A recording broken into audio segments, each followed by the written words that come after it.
alhamdulillah wasalaatu wasalaamu ala rasulillah sallallahu alayhi wa alihi wa sallam. mbokk mi jàppal ni yaa ngi dund waaye bés dina ñëw di nga dellu ci borom bi subhaanahu wa taala.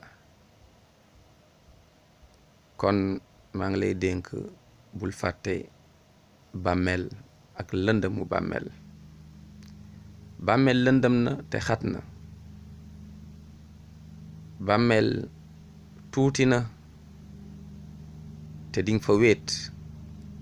alal du la fa fekk, njaboot du la fa fekk, liggéey du la fa fekk, xame du la fa fekk, wax ju bari du la ci génne. jaamu yàlla rekk a wóor, bàyyi lu xaraam. jaamu yàlla rekk a wóor,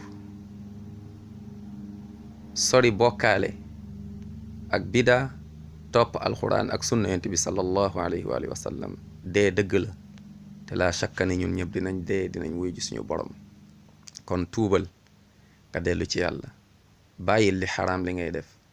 xalaatal lëndëmu bàmmeel, xalaatal guddig bàmmeel, xalaatal tàngooru bàmmeel, xalaatal xat-xat bàmmeel, waaye xalaatal mbugalu bàmmeel. yal nañu yàlla sàmm yërëm ñu.